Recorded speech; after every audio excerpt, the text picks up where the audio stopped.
Hey, what's up guys? Sandro Santowski. I'm giving you another UFC Fight Night prediction video, this time between Max Holloway and Arnold Allen. This event takes place today, April 15th, 2023. Prelim start at 5:30, going down from Kansas City, Missouri, T-Mobile Center Fight Night. So let's kick it off. First fight of the night, Jocelyn Edwards and Lucy Pudilova. Edwards was last to the scale, and I believe she missed weight by a half pound. So she really struggled to make weight. I was kind of initially leaning Edwards here, but you know what? I'm going to give Lucy Pudilova the benefit of the doubt after that weigh-in fiasco. Pudilova's fighting up a weight class higher than when she was in her previous UFC tenure. You know, she's at 135 now. She previously fought at 125, and had some real lackluster results prior to her UFC release in 2020. But I'm going to side with her here, man. I'm going to think she does enough to get it done. Maybe 29-28 decision. Not really sold on her, but I'm going to go with her here. Gaston Bolanos against Aaron Phillips, against our former training partners, I think. Bolanos looked in really good shape at the weigh-ins. He's coming off a knockout over Daniel Carey. He's lost a couple other fights. Seems like most of his fights end in the first round, which is highly suspicious. And I kind of like Aaron Phillips here in this fight. Big concern here, he hasn't fought in 3 years. Appears to be in great shape. Lost to Jack Shore by second round submission. There's no shame in that. Jack Shore at that time was able to make bantamweight. He was a really strong fighter. But Aaron Phillips has some really nice knockouts and submission wins on his record. Previously fought in the UFC as well. You know, I think I'm going to go with the guy here to win. But like I said, there's not a whole lot back in this decision. Other than I think the guy could be a little more well-rounded than what we're leading to believe in Gaston Bolanos. Bruno Brasil against Denise Gomez. Don't know a lot about these women. I am siding with Brazil here. She's the favorite. She's on a 7-fight win streak. She was on the Contender Series. That's why she's making her debut here. Denise Gomes, 1 loss. She lost to Luma Lukbuni in the fall, and she was also on the Contender Series. So this fight should be pretty evenly matched, man. But I'm going to side with Bruno Brasil here. Lando Veneta against Daniel Zellhuber. And Zellhuber looked absolutely horrible against Trey Ogden in his last fight. He looked really slow, in my opinion. Just there's no volume.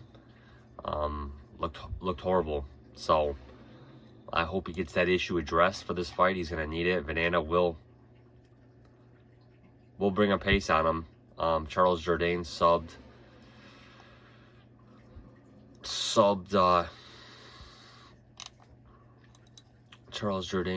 Lando Veneta last year. I thought Veneta was looking all right up until then, but he got subbed.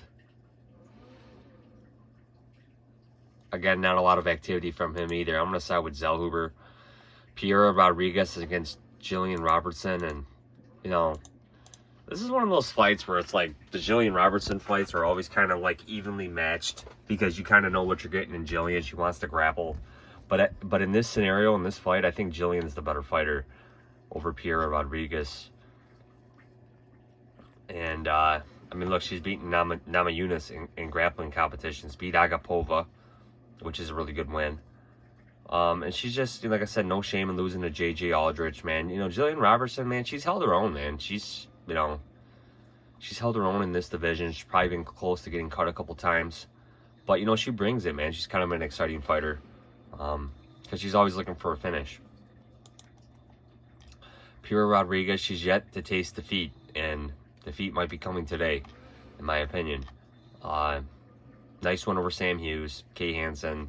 Again, not a lot of UFC talent here besides Sam Hughes. So, I'm going to side with Jillian Robertson here to pick up the win. Ed Herman against Zach Cummings. Hard to trust either either party here, man. This is probably a retirement fight for both guys. I'm going to side with Zach Cummings. This fight is taking place in Missouri, where I know he probably trains out of. But I could see Ed Herman winning this fight as well. So, I mean, there's zero confidence either way. I'm going to side with Zach Cummings. Brandon Royval against Matthias Nicolau. I'm just not sold on Royval, man. I do think Nicolau is a legit contender. The guy should never have been cut from the UFC in the first place, man. That was just absolutely silly. He's got great wins on his record, man, and I think he continues it here. Royval, just not really sold on the guy, man. He's had a couple losses, albeit to good talent, but I just like Nicolau, man. I just don't think Royval can compete with the striking department here. TJ Brown against Bill Algeo. I'm going to side with Bill Algeo in this fight. Clay Guida against Rafa Garcia. I'm going to go with Garcia. You know, Clay Guida's in his 40s now. Not saying he can't get a decision over Garcia. I mean, Garcia does strike me as a type that, like I said, most of his fights are going to decision. But, you know, I'm going to pick Garcia here, but Guida winning wouldn't surprise me. Pedro Munoz against Chris Gutierrez. Again, nothing will surprise me here. Pedro Munoz is a very dangerous submission guy. Gutierrez has been looking great. I'm going to side with Gutierrez here, but if Munoz pulled this off, this would not surprise me in the least. Munoz is very well-rounded. He's just got a very short reach in that. But, man, if he locks in a guillotine or something, man, I mean, it's probably game over for Chris Gutierrez. Ion Pudilova against Tanner Boser. I'm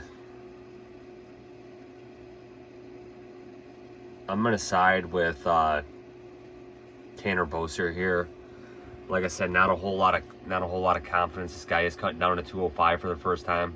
Pudilova is a strong, dangerous guy in the first round. If he has improved his cardio, he could very well win this fight. I'm going to side with Tanner Boser here.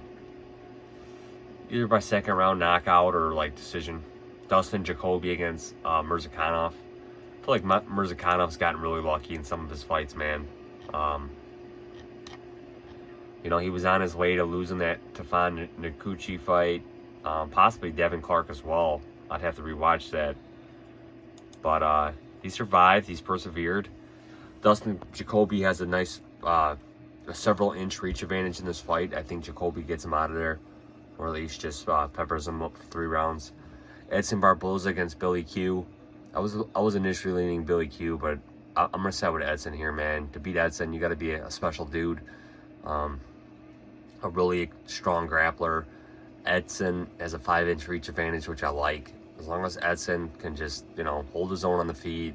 He's still got that stellar takedown defense. You know, this is a fight to lose, man. I'm going to side with Edson here. But like I said, Billy Q could very well get this done as well. Max Holloway against Arnold Allen. I was flip-flopping on this fight a little bit. Initially Holloway, then I was thinking I looked at some media footage of Holloway during this week and just looks old, man. You know, you kind of wonder how his body's still going after all his wars and how his chin's going to be and what's his motivation at this weight class. But then I think about who Arnold Allen's beat. He's never gone 5 rounds. I'm going to side with Max Holloway here, man. I think the most dangerous part for Holloway will be round 1 when Allen has power. But I think once Max gets going, man, it's I don't think Allen's going to be able to match the volume or pace what Max is going to bring. So I'm going to side with Max Holloway here. So my picks are Max Holloway, Barboza, Jacoby, Tanner Boser, Chris Gutierrez, Rafa Garcia, Bill Algeo, Matthias Nicolau, Zach Cummings, Jillian Robertson,